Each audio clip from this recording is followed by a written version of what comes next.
Hey, hello, welcome friends, welcome back to the channel Maths Magic. After long days video ಮಾಡ್ತಾ ಇದ್ದೀನಿ ನೋಡಿ. ಇವತ್ತು ನಾನು ವಿಡಿಯೋ ಮಾಡ್ತಾ ಇರೋದು CTET ಮ್ಯಾಥ್ಸ್ ಬಗ್ಗೆ. Okay, CTET maths paper 2 core subject ಯಾರ್ದು ಮ್ಯಾಥ್ಸ್ ಇದೆ ಪೇಪರ್ 2, ಸೊ ಅವರಿಗೋಸ್ಕರ ಈ ವಿಡಿಯೋ.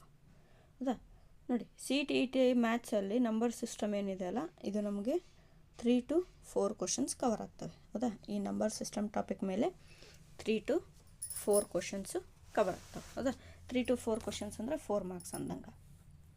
ಸೊ ನೋಡಿ, ಪ್ರತಿ ವರ್ಷ ನಂಬರ್ ಸಿಸ್ಟಮ್ ಮೇಲೆ 3ರಿಂದ 4 ಕ್ವಶನ್ನು ಕಂಪಲ್ಸರಿ ಕೇಳ್ತಾನೆ. ಹೌದಾ, ಸೊ ಹಾಗಾಗಿ ಇವತ್ತು ನಾನು ನಂಬರ್ ಸಿಸ್ಟಮ್ ಬಗ್ಗೆ ತುಂಬಾ ಬೇಸಿಕ್ಕಿಂದ ಏನಿದೆ ಅಂತ ಹೇಳ್ಕೊಂಡು ನೆಕ್ಸ್ಟು ಒಂದು 4-5 ಪ್ರೀವಿಯಸ್ ಇಯರ್ ಕ್ವಶನ್ಸ್ನ ಸಾಲ್ವ್ ಮಾಡ್ತೀನಿ. ಓಕೆನಾ. ನೋಡಿ, ನಂಬರ್ ಸಿಸ್ಟಮ್ ಅಂದ್ರೇನು? ಸಂಖ್ಯಾ ಪದ್ಧತಿ ಎಲ್ರಿಗೂ ಗೊತ್ತಿದೆ. ಹೌದಾ, ನಂಬರ್ ಸಿಸ್ಟಮನ್ನು ನಂಬರ್ಸ್ ಅಂದ್ರೇನು? 1 2 3 4 0 1 2 3 4 ಅಂತ ಎಲ್ರಿಗೂ ಗೊತ್ತಿತ್ತು. ಹೌದಾ, ಜನರಲಾಗಿ ನಂಬರ್ ಸಿಸ್ಟಮಲ್ಲಿ 2 ಟೈಪ್ಸ್ ಬರ್ತಾವೆ. ಹೌದಾ, ಒಂದು ರಿಯಲ್ ನಂಬರ್, ಇನ್ನೊಂದು ಇಮ್ಯಾಜಿನರಿ ನಂಬರ್. ಹೌದಾ, ರಿಯಲ್ ನಂಬರ್ ಅಂದರೆ ವಾಸ್ತವಿಕ ಸಂಖ್ಯೆಗಳು, ಇಮ್ಯಾಜಿನರಿ ನಂಬರ್ ಅಂದರೆ ಕಾಲ್ಪನಿಕವಾಗಿರುವಂಥ ಸಂಖ್ಯೆಗಳನ್ನು ಇಮ್ಯಾಜಿನರಿ ನಂಬರ್ ಅಂತ ಹೇಳ್ತೀವಿ. ಇಮ್ಯಾಜಿನರಿ ನಂಬರ್ ಯಾವುದು? ಐ. ಹೌದಾ, ಎಲ್ರಿಗೂ ಗೊತ್ತಿದೆ. ಇದು ಸದ್ಯಕ್ಕೆ ನಮಗೆ ಈ CTET ಸಿಲೆಬಸ್ಸಲ್ಲಿ 5 ಕೇಳಲ್ಲ, ಯಾಕಂದರೆ ಇದು 11th 12th ಸಿಲೆಬಸ್. ಹೌದಾ, ನಮ್ಮದು ಪೇಪರ್ 2 6 to 8 ಅಷ್ಟೇ, ಹಾಗಾಗಿ ಇದೇನು ಬೇಡ ಈಗ. ಓಕೆ, ಇನ್ನು ರಿಯಲ್ ನಂಬರ್ಸಲ್ಲಿ ಮತ್ತೆ 2 ಟೈಪ್ಸ್, ಒಂದು ರ್ಯಾಷ್ನಲ್, ಇನ್ನೊಂದು ಇರ್ರ್ಯಾಷ್ನಲ್. ಹೌದಾ, ಈ ರ್ಯಾಷ್ನಲ್ ನಂಬರ್ ಯಾವ ಥರ ಇರ್ತಾವ ಅಂದರೆ, ರ್ಯಾಷ್ನಲ್ ನಂಬರ್ ನೋಡಿ P/Q ರೀತಿಯಲ್ಲಿ ಭಿನ್ನ ರಾಶಿಯಲ್ಲಿ ಇರ್ತಾವೆ. ಇವಕ್ಕೆ ರ್ಯಾಷ್ನಲ್ ನಂಬರ್ ಅಂತ ಹೇಳ್ತೀವಿ. ಇನ್ನು ಇರ್ರ್ಯಾಷ್ನಲ್ ನಂಬರ್ಸ್ ನಿಮಗೆಲ್ರಿಗೂ ಗೊತ್ತಿದೆ, √2, √5, √7 ಯಾವ P/Q ರೀತಿಯಲ್ಲಿ ಇರಲ್ಲ, ಅವೆಲ್ಲ ಇರ್ರ್ಯಾಷ್ನಲ್ ನಂಬರ್ಸ್. ಓಕೆ, ಮತ್ತೆ ನೋಡಿ, ರ್ಯಾಷ್ನಲ್ ನಂಬರ್ಸಲ್ಲಿ ಮತ್ತೆ ಹೇಳಬೇಕಂದ್ರೆ 2 ಟೈಪ್ಸ್, ಒಂದು ಇಂಟೀಜರ್, ಇನ್ನೊಂದು ಫ್ರ್ಯಾಕ್ಷನ್. ಹೌದಾ, ಮತ್ತು ಇಂಟೀಜರಲ್ಲಿ 2 ಹೋಲ್ ನಂಬರ್, ನ್ಯಾಚುರಲ್ ನಂಬರ್. ಈ ಹೋಲ್ ನಂಬರ್ ಎಲ್ಲಿಂದ ಸ್ಟಾರ್ಟ್ ಆಗುತ್ತಾ? 0 1 2 3 so on up to infinity ತನಕ ಹೋಲ್ ನಂಬರ್ ಬರುತ್ತೆ. ಇನ್ನು ನ್ಯಾಚುರಲ್ ನಂಬರ್ 1 2 3 ಇಂದ ಇನ್ಫಿನಿಟಿ ತನಕ ಇರೋದೇನು ನ್ಯಾಚುರಲ್ ನಂಬರ್ಸ್. ಹೌದಾ, ಇದಿಷ್ಟು ನಿಮಗೆ ಬೇಸಿಕ್ಕಾಗಿ ಗೊತ್ತಿರುವಂಥದ್ದು ಅಂದ್ಕೊತೀನಿ. ಹೌದಾ, ರಿಯಲ್ ನಂಬರ್ನ ನಾವು ಯಾವ ರೀತಿ ರಿಪ್ರೆಸೆಂಟೇಷನ್ ಮಾಡ್ತೀವಿ ಎಲ್ರಿಗೂ ಗೊತ್ತಿರುತ್ತೆ. ಹೌದಾ, ಒಂದು ನಂಬರ್ ಲೈನಲ್ಲಿ ನೆಗೆಟಿವ್ ನಂಬರ್, ಪಾಸಿಟಿವ್ ನಂಬರ್ನ ರಿಪ್ರೆಸೆಂಟ್ ಮಾಡಿದರೆ ಅದನ್ನು ನಾವೇನಂತ ಕರಿತೀವಿ? ರಿಯಲ್ ನಂಬರ್ಸ್ ಅಂತ ಕರಿತೀವಿ. ಹೌದಾ, ಇದಿಷ್ಟು ರಿಯಲ್ ನಂಬರ್ಸ್ ಬಗ್ಗೆ. ಇನ್ನು ನೋಡಿ, ರಿಯಲ್ ನಂಬರ್ಸಲ್ಲಿ 2 ಟೈಪ್ಸ್ ಅಂತ ಹೇಳಿದೆ, ಒಂದು ಇರ್ರ್ಯಾಷ್ನಲ್ಲು, ಇನ್ನೊಂದು ರ್ಯಾಷ್ನಲ್ ನಂಬರ್ಸ್. ಹೌದಾ, ಈಗ ಇಂಪಾರ್ಟೆಂಟ್ ಆಗಿರೋದು ನಮಗೆ ಯಾವುದಪ್ಪ ಅಂದರೆ ರ್ಯಾಷ್ನಲ್ ನಂಬರ್ಸ್. ಈ ರ್ಯಾಷ್ನಲ್ ನಂಬರ್ಸಲ್ಲಿ ಮತ್ತೆ 2 ಟೈಪ್ಸ್ ಕ್ವಶನ್ಸ್ ನಮಗೆ ರೈಸ್ ಆಗ್ತವೆ ಎಕ್ಸಾಮ್ ಪಾಯಿಂಟ್ ಆಫ್ ವ್ಯೂ. ಹೌದಾ, ಯಾವುದಪ್ಪ ಅಂದರೆ ಒಂದು statement based questions, rational number ಬಗ್ಗೆ ಸ್ಟೇಟ್ಮೆಂಟ್ ಬೇಸ್ಡ್ ಕ್ವಶನ್ಸ್ ಬರುತ್ತೆ. ಇನ್ನೊಂದು ಯಾವ ರೀತಿ ಅಂದರೆ ನೋಡಿ, 3/7 ಆ್ಯಂಡ್ 2/7 ಈ ರೀತಿ ಕೊಟ್ಟು ಇವೆರಡರ ಮಧ್ಯೆ ಟೋಟಲ್ ಎಷ್ಟು ನಂಬರ್ಸ್ ಇದ್ದಾವೆ ಅಂತ ಕೌಂಟ್ ಮಾಡೋಕ್ಕೆ ಹೇಳ್ತಾರೆ. ಹೌದಾ, ಇವೆರಡು ಟೈಪಲ್ಲಿ ನಾವು CTETಲಿ ರ್ಯಾಷ್ನಲ್ ನಂಬರ್ಸ್ ಮೇಲೆ ಕ್ವಶನ್ಸ್ನ ನೋಡ್ಬೋದು. ಸೇಮ್ ನೆಗೆಟಿವ್ ನಂಬರ್ಸ್, ಪಾಸಿಟಿವ್ ನಂಬರ್ಸ್ನ ನಂಬರ್ ಲೈನ್ ಮೇಲೆ ರಿಪ್ರೆಸೆಂಟ್ ಮಾಡೋದೇ ಇಂಟೀಜರ್ಸ್. ಹೌದಾ, ಫ್ರ್ಯಾಕ್ಷನ್ ಅಂದರೆ ಅಗೇನ್ P/Q, 3/4 ಆಗಿರ್ಬೋದು, 2/3 ಆಗಿರ್ಬೋದು, ಇವೆಲ್ಲ ಫ್ರ್ಯಾಕ್ಷನ್ ನಂಬರ್ಸ್. ಓಕೆನಾ ಫ್ರೆಂಡ್ಸ್, ಇದಿಷ್ಟು ನಂಬರ್ ಸಿಸ್ಟಮ್ ಬಗ್ಗೆ. ಈ ಫ್ಲೋ ಚಾರ್ಟ್ ಹಾಕಿರೋದೇ ನಾನು ಅದೇ ಕಾರಣಕ್ಕೋಸ್ಕರ. ಹೌದಾ, ನೋಡಿ, ಇನ್ನೊಂದು ಸರ್ತಿ ಹೇಳ್ತೀನಿ, ನಂಬರ್ ಸಿಸ್ಟಮಲ್ಲಿ 2 ಟೈಪ್ಸು, ಒಂದು ರಿಯಲ್ಲು, ಇನ್ನೊಂದು ಇಮ್ಯಾಜಿನರಿ. ಹೌದಾ, ಇಮ್ಯಾಜಿನರಿ ನಂಬರಲ್ಲಿ ನಾವು ಮೇನ್ ನೆನ್ಪಿಟ್ಕೋಬೇಕಾಗಿರೋದು I, which is equals to √(-1). Just ನೆನಪಿರಬೇಕು. ಓಕೆ, ನೆಕ್ಸ್ಟ್ ಇನ್ನು ರಿಯಲ್ ನಂಬರಲ್ಲಿ 2 ಟೈಪ್ಸ್, ಮತ್ತು ಇರ್ರ್ಯಾಷ್ನಲ್ ಆ್ಯಂಡ್ ರ್ಯಾಷ್ನಲ್ಸ್. ಹೌದಾ, ಇರ್ರ್ಯಾಷ್ನಲ್ ನಂಬರ್ಸ್ ಅಂದರೆ ರೂಟಲ್ಲಿ ಬರೆದಿರೋ ನಂಬರ್ಸ್, √2, √5, √7, √8 ಎಕ್ಸೆಟ್ರಾ. ರ್ಯಾಷ್ನಲ್ ನಂಬರ್ಸ್ ಅಂದರೆ ಯಾವ P/Q ಫಾರ್ಮಲ್ಲಿ ಇರ್ತಾವಲ್ಲ ಅವನ್ನೆಲ್ಲ ರ್ಯಾಷ್ನಲ್ ನಂಬರ್ಸ್ ಅಂತ ಹೇಳ್ತೀವಿ. ಓಕೆ, ನೆಕ್ಸ್ಟು ರ್ಯಾಷನಲ್ ನಂಬರ್ಸಲ್ಲಿ ಅಗೇನ್ 2 ಟೈಪ್ಸ್ ಬರುತ್ತೆ. ಒಂದು ಇಂಟೀಜರು, ಇನ್ನೊಂದು ಫ್ರ್ಯಾಕ್ಷನ್. ಓಕೆ, ಆ ಇಂಟೀಜರ್ಸಲ್ಲಿ ಮತ್ತೆ 2 ಟೈಪ್ಸ್, ಒಂದು ಹೋಲ್ ನಂಬರ್ಸ್, ಇನ್ನೊಂದು ನ್ಯಾಚುರಲ್ ನಂಬರ್ಸ್. ಹೋಲ್ ನಂಬರ್ಸ್ನ 0, 1, 2 ಅಂತ ಬರಿತೀವಿ ಇನ್ಫಿನಿಟಿವರೆಗೂ. ನ್ಯಾಚುರಲ್ ನಂಬರ್ಸ್ನ 1, 2 ಇಂದ ಬರೆದು ಇನ್ಫಿನಿಟಿ ತನಕ ಬರಿತೀವಿ. ಓಕೆ, ಇದಿಷ್ಟು ನಂಬರ್ ಸಿಸ್ಟಮ್ದು ಬೇಸಿಕ್ ಆಯಿತು. ಓಕೆ, ಇನ್ನೊಂದು ಇಂಪಾರ್ಟೆಂಟ್ ಏನಪ್ಪ ಇದರಲ್ಲಿ ಅಂದರೆ ನೋಡಿ, 0 ಕೊಟ್ಟು ಇದು ರಿಯಲ್ ನಂಬರ್ ಹೌದಾ ಅಲ್ಲ ಅಂತ ಕ್ವಶನ್ ಕೂಡ ಕೇಳ್ಬೋದು. ಓಕೆ, 0 ಇದು ಯಾವುದಿದು? ಇದು ರಿಯಲ್ ನಂಬರ್. ಯಾಕಂದರೆ ಇದು ಎದ್ರೊಳಗೆ ಬರುತ್ತೆ? ಹೋಲ್ ನಂಬರ್ಸಲ್ಲಿ ಬರುತ್ತೆ. ಹೋಲ್ ನಂಬರು ಇಂಟೀಜರಲ್ಲಿ ಬರುತ್ತೆ, ಇಂಟೀಜರು ರ್ಯಾಷನಲಲ್ಲಿ ಬರುತ್ತೆ, ರ್ಯಾಷನಲ್ಲು ರಿಯಲ್ ನಂಬರಲ್ಲಿ ಬರುತ್ತೆ. ಹಾಗಾಗಿ 0 ಈಸ್ ಅ ರ್ಯಾಷನಲ್ ನಂಬರ್ಸ್. 0ಕ್ಕೆ ಯಾವುದೇ ರೀತಿ ರೆಸಿಪ್ರೋಕಲ್ ಇರಲ್ಲ.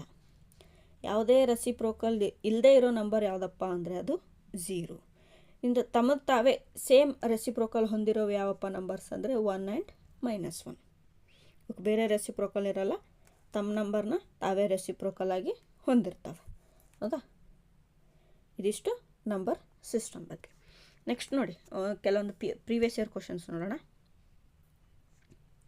ನೋಡಿ, ಈಗ ತಾನೇ ನಾನು ಹೇಳಿದ್ದೆ ಸ್ಟೇಟ್ಮೆಂಟ್ ಬೇಸ್ ಕ್ವಶನ್ ಕೇಳ್ತಾನಂತೆ. ಸ್ಟೇಟ್ಮೆಂಟ್ ಬೇಸ್ ಕ್ವಶನ್ ಇದೆ ನೋಡಿ. ಏನಿದೆ question? Which of the following statement is false. ನೋಡಿ, ಕ್ವಶನ್ ಓದುವಾಗ ಕೇರ್ಫುಲ್ಲಾಗಿ ಓದಬೇಕು. ಸ್ಟೇಟ್ಮೆಂಟ್ ಏನಿದೆ, ಫಾಲ್ಸ್ ಸ್ಟೇಟ್ಮೆಂಟ್ ಯಾವುದಿದೆ ಅಂತ ಕೇಳಿದ್ದಾನೆ. ಹೌದಾ? ನೋಡಿ, let's check which one is false statement. First ನೋಡಿ, 0 is the smallest whole number. ಹೌದಾ? ಇದು ಕರೆಕ್ಟ್ ಇದೆನಾ? ಹೋಲ್ ನಂಬರ್ ಸ್ಟಾರ್ಟ್ ಆಗೋದೆ 0 ಇಂದ. 0, 1, 2 ಸೋ ಆನ್ ಇನ್ಫಿನಿಟಿ ತನಕ ಬರಿತೀವಿ. ಹೌದಾ? ಸೊ ಹೋಲ್ ನಂಬರ್ ಸ್ಟಾರ್ಟ್ ಆಗೋದೆ 0 ಇಂದ. So 0 is the smallest whole number. This is right. But ನಮಗೆ ಫಾಲ್ಸ್ ಸ್ಟೇಟ್ಮೆಂಟ್ ಕೇಳಿದ್ದಾನೆ. ನಾವು ನೆಕ್ಸ್ಟ್ ನೋಡೋಣ. The predecessor of 208090 is 208089. ಹೌದಾ? ಗೊತ್ತೈತೆ, ಎಲ್ಲರಿಗೂ ಗೊತ್ತಿದೆ ಅನ್ಕೊತೀನಿ. ಸಕ್ಸಸರು, ಪ್ರಿಡೇಸರ್. ಪ್ರಿಡೇಸರ್ ಅಂದರೆ ಕೊಟ್ಟಿದ್ದ ನಂಬರ್ನ ಒಂದು ಮೈನಸ್ ಮಾಡಿ ಬರೆಯೋದು. ಹೌದಾ? ಸೊ 208090 ಪ್ರಿಡೀಸರ್ ಏನಾಗುತ್ತೆ? 208089 ಆಗುತ್ತೆ. ಸೊ ಹಾಗಾಗಿ ಇದು ಸ್ಟೇಟ್ಮೆಂಟ್ ಕೂಡ ಕರೆಕ್ಟ್ ಇದೆ. ಬಟ್ ನಾವು ತಪ್ಪಿರೋದನ್ನು ನೋಡಬೇಕು. Next, all natural numbers are whole numbers. ಇದು ಸ್ಟೇಟ್ಮೆಂಟ್ ಕೂಡ ಕರೆಕ್ಟ್ ಇದೆ. ಯಾಕಂದರೆ ಇಲ್ಲೇ ಹೇಳಿದ್ದೆ ನೋಡಿ, ಹೋಲ್ ನಂಬರ್ ಸ್ಟಾರ್ಟ್ ಆಗೋದೇ 0 ಇಂದ. 0 ಇಂದ ಸ್ಟಾರ್ಟ್ ಆಗಿ 1, 2, 3, 4 ಅಂಥೇಳಿ ಇನ್ಫಿನಿಟಿ ತನಕ ಹೋಗುತ್ತೆ. ನ್ಯಾಚುರಲ್ ನಂಬರ್ಸ್ ಎಲ್ಲಿಂದ ಸ್ಟಾರ್ಟ್ ಆಗುತ್ತೆ? 1 ಇಂದ ಸ್ಟಾರ್ಟ್ ಆಗುತ್ತೆ. ಸೊ ಏನಾಗುತ್ತೆ? All natural numbers are whole numbers. So this statement is also correct. But we need to search false statement. Next, fourth option ನೋಡಿ. The successor of a 2 digit number is always 2 digit number. ನೋಡಿ, ಇದೇನಾಗುತ್ತೆ? Statement falls ಆಗುತ್ತೆ. ಹೌದಾ? ಹಾಗಾಗಿ ಈ ಕ್ವಶನಿಗೆ answer ಇದೆ. ಯಾಕಪ್ಪ ಅಂದರೆ ನೋಡಿ, 98ಗೆ 1 ಆ್ಯಡ್ ಮಾಡಿದರೆ 99 ಆಗುತ್ತೆ. ಹೌದಾ? ಯಾಕೆ ಹೇಳಿ? ಸಕ್ಸಸರ್ ಕೇಳಿದ್ದಾನೆ. ಅದೇ 99ಗೆ ನಾವು ಸಕ್ಸಸರ್ ಮಾಡಿದರೆ ಏನಾಗುತ್ತೆ? 100 ಬರುತ್ತೆ. ಹೌದಾ? ಬಟ್ ಇವನೇನು ಕೇಳಿದ್ದಾರೆ? Successor of a 2 digit number is always 2 digit number. Always ಅಂತ ಇದೆ. ಹೌದಾ? ಇದು ಆಲ್ವೇಸ್ ಆಗಲ್ಲ. ಹಾಗಾಗಿ this option is false statement. ಹೌದಾ? ಇದು ತಪ್ಪು ಸ್ಟೇಟ್ಮೆಂಟ್. ಬಟ್ ನಮಗೆ ಕೊಟ್ಟಿರೋ ಕ್ವಶನ್ ಪ್ರಕಾರ ಆನ್ಸರ್ ಇದು. ಓಕೆನಾ? ಅರ್ಥ ಆಯ್ತು ಅನ್ಕೊತೀನಿ. ನೆಕ್ಸ್ಟ್ ಕ್ವಶನ್ ನೋಡಿ. At upper primary stage as per NCERT which of the following topic have not been included. Not ಇದೆ ನೋಡಿ, not been included under the number system. Number system ಚಾಪ್ಟ್ರಲ್ಲಿ ಈ ಯಾವ ಟಾಪಿಕ್ನ ಅವರು ಇನ್ಕ್ಲೂಡ್ ಮಾಡಿಲ್ಲ ಅಂತ ಕೇಳಿದ್ದಾನೆ. ಹೌದಾ? ಅಪ್ಪರ್ ಪ್ರೈಮರಿ ಸ್ಟೇಜ್ ನೋಡಿ. ಅಪ್ಪರ್ ಪ್ರೈಮರಿ ಸ್ಟೇಜ್ ಅಂದರೆ ಯಾವ ಕ್ಲಾಸು? 6 to 8 ಬರುತ್ತೆ. ಹೌದಾ? ಪ್ರೈಮರಿ ಅಂದರೆ 1 to 5th. ನೋಡಿ, ಫಸ್ಟು ಫ್ರ್ಯಾಕ್ಷನ್ಸ್ ಇದೆ. ಫ್ರ್ಯಾಕ್ಷನ್ ಯಾವಾಗ ಬರುತ್ತೆ? 7th exponents and powers 8th ಕ್ಲಾಸಿಗಿದೆ. Square roots and cube roots ಇದು ಕೂಡ 8th ಕ್ಲಾಸಿಗಿದೆ. ಕಾಂಪ್ಲೆಕ್ಸ್ ನಂಬರ್ಸ್ ಇದು ನಿಮಗೆ PUC ಲೆವೆಲಲ್ಲಿ ಬರುತ್ತೆ. ಹೌದಾ? ಕಾಂಪ್ಲೆಕ್ಸ್ ನಂಬರ್ ಗೊತ್ತಿದೆ ಅನ್ಕೊತೀನಿ ಎಲ್ಲರಿಗೆ. Alpha plus ಅಯೋಟಾ beta. ಹೌದಾ? ಯಾವ ನಂಬರ್ ಒಳಗೊಂಡಿರ್ತಾವಲ್ಲ ಅವನ್ನ ಕಾಂಪ್ಲೆಕ್ಸ್ ನಂಬರ್ ಅಂತ ಹೇಳ್ತೀವಿ. ಸೊ ಹಾಗಾಗಿ ಈ ಕ್ವಶನಿಗೆ ಸರಿಯಾದ answer complex numbers. Okay, next question ನೋಡಿ, ಇದು ಕೂಡ statement based question. A student listed the following properties of rational numbers, which one is are correct. ಹೌದಾ, ಒಂದು ಸ್ಟೂಡೆಂಟ್ ಏನು ಮಾಡ್ತಿದ್ದಾನೆ, ರ್ಯಾಷನಲ್ ನಂಬರ್ಸ್ದು ಪ್ರಾಪರ್ಟೀಸ್ನ ಲಿಸ್ಟ್ ಮಾಡ್ತಿದ್ದಾನೆ. ಸೊ ಈ ಲಿಸ್ಟಲ್ಲಿ ಯಾವ್ದಾವ್ದು ಕರೆಕ್ಟ್ ಇದೆ, ಯಾವ್ದಾವ್ದು ತಪ್ಪಿದೆ ಅಂತ ಫೈಂಡ್ ಔಟ್ ಮಾಡಬೇಕು. ನೋಡಿ, ಫಸ್ಟ್ ನೀವು ಎಕ್ಸಾಮ್ ಹಾಲಲ್ಲಿ ಎಲಿಮಿನೇಷನ್ ಮೆಥಡ್ನ ಅಪ್ಲೈ ಮಾಡೋದು ಮರಿಬೇಡಿ. Elimination method is very important and very easiest. Okay, ನೋಡಿ, ಈಗ ಸ್ಟೇಟ್ಮೆಂಟ್ ಓದ್ಕೊತ ನಾವು ಎಲಿಮಿನೇಟ್ ಮಾಡೋಣ. ಅ ರ್ಯಾಷನಲ್ ನಂಬರ್ ಇನ್ಕ್ಲೂಡ್ಸ್ ಇಂಟೀಜರ್ಸ್. ನಾನು ಮೊದಲೇ ಹೇಳಿದ್ದೆ, ಸ್ಟಾರ್ಟಿಂಗಲ್ಲೇ ಹೇಳಿದ್ದೆ ನಂಬರ್ ಸಿಸ್ಟಮು. ಇದರಲ್ಲಿ ಯಾವ್ಯಾವ ಬರ್ತವೆ, 2 ಪಾರ್ಟ್ಸ್ ಅಂತ ಹೇಳಿದ್ದೆ. ಹೌದಾ, real number, imaginary number. Okay, ಮತ್ತು ಇಮ್ಯಾಜಿನರಿಯಲ್ಲಿ ಇರ್ರ್ಯಾಷನಲ್, ರ್ಯಾಷನಲ್. ಹೌದಾ, ರ್ಯಾಷನಲ್ನಲ್ಲಿ ಬರುತ್ತಾ ಏನು, ಇಂಟೀಜರ್, ಫ್ರ್ಯಾಕ್ಷನ್. ಸೊ ಕ್ವಶನ್ ಏನಿದೆ, rational number includes integer. Rational ನಂಬರಲ್ಲಿ ಒಂದು ಭಾಗನೇ integer. So this statement is correct. Next, 0 is not a rational number. ಫಸ್ಟಿಗೆ ಹೇಳಿದ್ದೆ 0 ಏನಿದೆ, ಹೋಲ್ ನಂಬರ್. ಹೋಲ್ ನಂಬರ್ ಎದ್ರಲ್ಲಿ ಬರುತ್ತೆ, ಇಂಟೀಜರಲ್ಲಿ. ಇಂಟೀಜರ್ ಎದ್ರಲ್ಲಿ ಬರುತ್ತೆ, ರ್ಯಾಷನಲ್ನಲ್ಲಿ. ರ್ಯಾಷನಲ್ಲು ರಿಯಲ್ನಲ್ಲಿ, ರಿಯಲ್ ನಂಬರ್ ಸಿಸ್ಟಮಲ್ಲಿ. ಹೌದಾ, ಬಟ್ ಇವ್ರೇನು ಹೇಳ್ತಿದ್ದಾರೆ, 0 is not a rational number ಅಂತ ಹೇಳ್ತಿದ್ದಾರೆ. ಸೊ ಸ್ಟೇಟ್ಮೆಂಟ್ ಬಿ ಏನಿದೆ, ರಾಂಗ್ ಇದೆ. ಈಗ ನೋಡಿ, ಆಪ್ಷನ್ಸಲ್ಲಿ ಸ್ಟೇಟ್ಮೆಂಟ್ ಬಿ ಎಲ್ಲಿದೆ, ಆ ಆನ್ಸರ್ನ ನೀವು ಡಿಸ್ಕಾರ್ಡ್ ಮಾಡಿಬಿಡಿ. 4th option discarded, 2nd option discarded. Okay, next C option ನೋಡಿ, all fractions are rational numbers ಅಂತ ಇದೆ. ಹೌದಾ, all fractions are rational numbers. Fraction ಎದರಲ್ಲಿ ಬರುತ್ತೆ, ರ್ಯಾಷನಲ್ ನಂಬರ್ಸಲ್ಲೇ ಬರುತ್ತೆ. ಸೊ ಹಾಗಾಗಿ option A and C is correct. ನೋಡಿ, ಇದರಲ್ಲಿ ಜಾಸ್ತಿ ಏನಿಲ್ಲ. ನಂಬರ್ ಸಿಸ್ಟಮಲ್ಲಿ real numbers, rational numbers, irrational, integers, fractions, whole number, natural numbers, ಇವಿಷ್ಟರದ್ದು ನಿಮ್ಮದು ಕಾನ್ಸೆಪ್ಟು ಸ್ಟ್ರಾಂಗ್ ಇತ್ತು ಅಂದರೆ ಕ್ವಶನ್ಸ್ನ ನೀವು ಈಸಿಯಾಗಿ ಸಾಲ್ವ್ ಮಾಡ್ಬೋದು.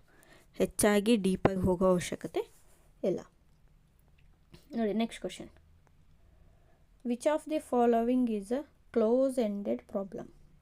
ಈ ಕ್ಲೋಸ್ ಎಂಡೆಡ್, ಓಪನ್ ಎಂಡೆಡ್ ಅಂತ ಬರುತ್ತೆ. ಇದರಲ್ಲಿ ಬರುತ್ತೆ, ಮ್ಯಾಥ್ಸ್ ಪೆಡಗಾಗಿಯಲ್ಲಿ ಬರುತ್ತೆ. ಬಟ್ ನಾನು ಇಲ್ಲಿ ಹೇಳಿಲ್ಲ, ಕ್ವಶನ್ನು ನಂಬರ್ ಸಿಸ್ಟಮ್ ಇದೆ ಅಂತ ಹೇಳಿ ಪಿಕ್ ಮಾಡಿರೋದು. ನೋಡಿ, ಹೇಳ್ತೀನಿ ಇವಾಗ. Close ended, open ended. ಹೌದಾ, ಈ ಕ್ಲೋಸ್ ಎಂಡೆಡ್ ಅಂದರೆ ಇದರ ಆನ್ಸರ್ ಏನಿರುತ್ತೆ, ಯಾವಾಗಲೂ ಫಿಕ್ಸ್ ಇರುತ್ತೆ. ಶಾರ್ಟಾಗಿ ಅರ್ಥ ಮಾಡ್ಕೊಳ್ಳಿ. ಓಪನ್ ಎಂಡೆಡ್ ಅಂದರೆ ಇದು ಆನ್ಸರು ಫಿಕ್ಸ್ ಇರಲ್ಲ. ಏನಪ್ಪ ಆನ್ಸರ್ ಫಿಕ್ಸ್ ಇರೋದು, ಫಿಕ್ಸ್ ಇಲ್ಲದೆ ಇರೋದು ಅಂದರೆ, ನೋಡಿ, ನೀವು ಒಂದು ಪ್ರಶ್ನೆ ಕೇಳಿದಾಗ ಎಲ್ಲ ಕ್ಲಾಸಲ್ಲಿರೋ ಎಲ್ಲ ಸ್ಟೂಡೆಂಟ್ಸ್ದು ಆನ್ಸರ್ ಏನಾಗಿರಬೇಕು, ಒಂದೇ ಆಗಿರಬೇಕು. ಹೌದಾ, ಅದನ್ನು ಕ್ಲೋಸ್ ಎಂಡೆಡ್ ಅಂತ ಹೇಳ್ತೀವಿ. ಫಾರ್ ಎಕ್ಸಾಂಪಲ್, 2 ನೋಡಿ, 2 ಇಂದ 8. ಹೌದಾ, ಇದರಲ್ಲಿ ಬರೋ ಮಿಡಲ್ ನಂಬರ್ಸ್ ಯಾವುವು ಅಂತ ಕೇಳಿದರೆ ಇಡೀ ಕ್ಲಾಸಲ್ಲಿರೋ ಸ್ಟೂಡೆಂಟ್ಸ್ ಏನು ಹೇಳ್ತಾರೆ, 3, 4, 5, 6, 7, 8. ಹೌದಾ, ಫಿಕ್ಸ್ ಇದು. ನೀವು ಕ್ಲಾಸಲ್ಲಿ ಕೇಳಿದ್ರು ಅದೇ ಆನ್ಸರು, ಹೊರಗಡೆ ಕೇಳಿದ್ರು ಕೂಡ ಅದೇ ಆನ್ಸರ್. ಯಾವುದೇ ರೀತಿ ವೇರಿಯೇಷನ್ ಆಗಲ್ಲ ಇಲ್ಲಿ. ಹೌದಾ, 2 ಇಂದ 8 ಸಂಖ್ಯೆ ಮಿಡ್ಲಲ್ಲಿ ನಾವು ಹೋಗಿ 15 ಹೇಳೋಕ್ಕಾಗತ್ತಾ, ಆಗಲ್ಲ. ಹೌದಾ, ಯಾವುದು ಫಿಕ್ಸ್ ಆನ್ಸರ್ ಇದೆ ಅಲ್ಲ, ಅದನ್ನು ಕ್ಲೋಸ್ಡ್ ಎಂಡೆಡ್ ಅಂತೀವಿ. ಯಾವ್ದು ಆನ್ಸರ್ ವೇರಿ ಆಗುತ್ತಲ್ಲ, ಅದನ್ನು ಓಪನ್ ಎಂಡೆಡ್ ಅಂತ ಹೇಳ್ತೀವಿ. ನೋಡಿ, which one of the following is a closed ended problem ಅಂತ ಕೇಳಿದ್ದೇನೆ. ಹೌದಾ, ಈ ಕ್ಲೋಸ್ಡ್ ಎಂಡೆಡ್ ಪ್ರಾಬ್ಲಮ್ ಅಂದರೆ ನಾನು ಈಗ ತಾನೇ ಹೇಳಿದೆ, ಫಿಕ್ಸ್ ಇರುತ್ತೆ. ಹೌದಾ, ರೈಟ್ 4 ಇಂಟೀಜರ್ಸ್ ಲೆಸ್ ದೆನ್ 5. ಹೌದಾ, ಲೆಸ್ ದೆನ್ 5 ಯಾರು 0, 1, 2, 3 ಬರಿಬೋದು, 4 ಬರಿಬೋದು. ಹೌದಾ, ಯಾರು 1, 2, 3, 4 ಬರಿಬೋದು, 0, 1, 2, 3 ಬರಿಬೋದು. ಹೌದಾ, ಇದನ್ನೇ ಬರೀತಾರಂತ ಹೇಳೋಕ್ಕಾಗಲ್ಲ. ಸೊ ಹಾಗಾಗಿ ಇದು ಓಪನ್ ಎಂಡೆಡ್ ಆಗುತ್ತೆ. Next, right 4 equivalent fractions for 5/7. ಹೌದಾ, ಇಕ್ವಿವ್ಯಾಲೆಂಟ್ ಫ್ರ್ಯಾಕ್ಷನ್ಸ್ ಎಲ್ಲರೂ ಇದನ್ನೇ ಬರೀತಾರ ಅಂತ ಹೇಳೋಕ್ಕಾಗಲ್ಲ. ನೋಡಿ, 5/7 ಇಂಟು 2/2. ಹೌದಾ, ಇಕ್ವಿವ್ಯಾಲೆಂಟ್ 5/7 ಇಂಟು 3/3. ಎಲ್ಲರಿಗೂ ಗೊತ್ತಿದೆ ಇಕ್ವಿವ್ಯಾಲೆಂಟ್ ಫ್ರ್ಯಾಕ್ಷನ್ಸ್ ಹೆಂಗೆ ಬರೀಬೇಕು ಅಂತ. ಹಿಂಗೆ ಬರ್ಕೊತೋದ್ರೆ ಯಾವ್ದು ಬೇಕಾದರೂ ಬರೀಬೋದು. ಎಲ್ಲರೂ 2/2ನೇ ಬರೀತಾರೆ ಅಂತ ಹೇಳೋಕ್ಕಾಗಲ್ಲ, ಎಲ್ಲರೂ 3/3ನೇ ಬರೀತಾರೆ ಅಂತ ಹೇಳೋಕ್ಕಾಗಲ್ಲ. ಸೊ ಹಾಗಾಗಿ this is also open ended. Next option C, list 4 rational numbers between 5/11 and 10/11. ಹೌದಾ, ಇದರಲ್ಲೂ ಎಲ್ಲರೂ ಒಂದೇ ಥರ ಬರೀತಾರ ಅನ್ನೋಕ್ಕಾಗಲ್ಲ. List 4 natural numbers between 104 and 109. ಇದನ್ನು ನೋಡಿ, ನೀವು ಯಾವ ಪ್ರೈಮರಿಯವ್ರಿಗೆ ಕೊಟ್ಟರೇನೋ ಹೈಸ್ಕೂಲವ್ರಿಗೆ ಕೊಟ್ಟರೇನೋ ಅವ್ರು ಬರೆಯೋದು ಮಾತ್ರ ಇದೆ. 105, 106, 107, 108. ಇದು ಆನ್ಸರು ಎಲ್ಲೇ ಹೋದರೂ ಆನ್ಸರ್ ಏನಾಗಲ್ಲ, ಚೇಂಜ್ ಆಗಲ್ಲ. ಸೊ ಇದೇನಿದು closed ended problem. I hope understand ಆಗಿದೆ ಅನ್ಕೊತೀನಿ. ಹೌದಾ, ಓಪನ್ ಎಂಡೆಡ್ ಅಂದರೆ ಆನ್ಸರ್ ಅದೇ ಇರುತ್ತೆ, ಬಟ್ ಎಲ್ಲರೂ ಅದನ್ನೇ ಬರೀತಾರಂತ ಹೇಳೋಕ್ಕಾಗಲ್ಲ. ಹೌದಾ, ನೀವು ಸೈಕಾಲಜಿಯಲ್ಲಿ ಇದನ್ನು ಓದಿರ್ತೀರಿ. ಓಕೆ, ಸೆಟ್ಸಲ್ಲಿ ಓದಿರ್ತೀರ. ನೆಕ್ಸ್ಟ್, ಕ್ಲೋಸ್ಡ್ ಎಂಡೆಡ್ ಅಂದರೆ ಆನ್ಸರ್ ಫಿಕ್ಸ್ ಇರುತ್ತೆ. ಇಲ್ಲಿಂದ ಇಲ್ಲಿ ತನಕ ಹೇಳಿದ್ದಾರೆ ಅಂದರೆ ಎಲ್ಲರೂ ಅದನ್ನೇ ಬರೀತಾರೆ. ಅದನ್ನು ಕ್ಲೋಸ್ಡ್ ಎಂಡೆಡ್ ಪ್ರಾಬ್ಲಮ್ ಅಂತ ಹೇಳ್ತೀವಿ. Okay, next question. Which of the following statement is false? Again false statement ಕೇಳಿದ್ದಾನೆ. ಹೌದಾ, ನೋಡಿ, ಫಾಲ್ಸ್ ಸ್ಟೇಟ್ಮೆಂಟ್ ಕೇಳಿದಾನೆ. ನಾವು 4th ಆಪ್ಷನಿಂದ ನೋಡೋಣ. ನೋಡಿ, 4th ಆಪ್ಷನ್ ಏನಿದೆ, difference between rational numbers 5/7 and 3/8 is 17/56. Okay, ಇದನ್ನು ಸಾಲ್ವ್ ಮಾಡಿ ಏನು ಸಿಗುತ್ತೆ? 5/7 3/8 ಇದೆ. ಹೌದಾ, ಡಿಫ್ರೆನ್ಸ್ ಕೇಳಿದಾನೆ. ಎಲ್ ಸಿ ಎಮ್ ತೆಗೀರಿ. 7 8 ಎಲ್ ಸಿ ಎಮ್ ತೆಗೆದ್ರೆ 56 ಆಗುತ್ತೆ. ಹೌದಾ, ಇದನ್ನು 8ಇಂದ ಇದನ್ನು 7ಇಂದ 40 ಡಿಫ್ರೆನ್ಸ್ ಕೇಳಿದಾನೆ, ಹಾಗಾಗಿ -21. 40 - 21 ಮಾಡಿದರೆ 19/56 ಬರುತ್ತೆ. ಹೌದಾ, ಬಟ್ ಅವ್ರು ಕೊಟ್ಟಿರೋದೇನು 17/56 ಕೊಟ್ಟಿದ್ದಾನೆ. ಹೌದಾ, ಹಾಗಾಗಿ ನಮಗೆ ಆನ್ಸರ್ ಬಂತು. ನನಗೆ correct answer the difference between rational number 5/7 and 3/8 is 17/56. But false statement ಕೇಳಿದಾರೆ. ಹೌದಾ, ಸೊ ಇದು 19/56 ಬರಬೇಕು, 17/56 ಬಂದಿದೆ. ಇವು 3 ಆಪ್ಷನ್ನ ಒಂದು ಸರ್ತಿ ಕ್ರಾಸ್ ಚೆಕ್ ಮಾಡಿ ನೀವು ಕಮೆಂಟ್ ಸೆಕ್ಷನ್ನಲ್ಲಿ ನನಗೆ ಕಮೆಂಟ್ ಮಾಡಬೇಕು. ಇವು 3 ಸ್ಟೇಟ್ಮೆಂಟ್ಸ್ ಟ್ರೂ ಇದ್ದಾವ, ಫಾಲ್ಸ್ ಇದ್ದಾವ ಅಂತ. ಓಕೆ, ಇದೊಂದು ನಿಮ್ಗೆ ಚಿಕ್ಕದೊಂದು ಹೋಮ್ವರ್ಕ್. ಇವು 3 ಆಪ್ಷನ್ಸ್ನ ಅನಲೈಸ್ ಮಾಡಿ ಇದರಲ್ಲಿ ಎಲ್ಲ ಸ್ಟೇಟ್ಮೆಂಟ್ಸು ಟ್ರೂ ಇದ್ದಾವ, ಫಾಲ್ಸ್ ಇದ್ದಾವ, ಕಮೆಂಟ್ ಮಾಡಿ. ಓಕೆ ಫ್ರೆಂಡ್ಸ್, ಇದ್ರದ್ದು ಆನ್ಸರ್ನ ನನಗೆ ಕಮೆಂಟ್ ಸೆಕ್ಷನಲ್ಲಿ ಹಾಕಿ. ಸೊ ಇಲ್ಲಿಗೆ ನಂಬರ್ ಸಿಸ್ಟಮ್ ಒಂದು ಟಾಪಿಕ್ ಕಂಪ್ಲೀಟ್ ಆಯಿತು. ನೆಕ್ಸ್ಟ್ ನಾಳೆ CTET ಮ್ಯಾಥ್ಸ್ ಪೇಪರ್ 2 ಇನ್ನೊಂದು ಟಾಪಿಕ್ಕು ಜೊತೆಗೆ ಇನ್ನೊಂದು ಸ್ವಲ್ಪ ಪ್ರೀವಿಯಸ್ ಇಯರ್ ಕ್ವಶನ್ಸ್ನ ತೊಗೊಂಡು ನಾನು ಮತ್ತೆ ಮೀಟ್ ಆಗ್ತೀನಿ. ಓಕೆನಾ ಫ್ರೆಂಡ್ಸ್? Thank you everyone.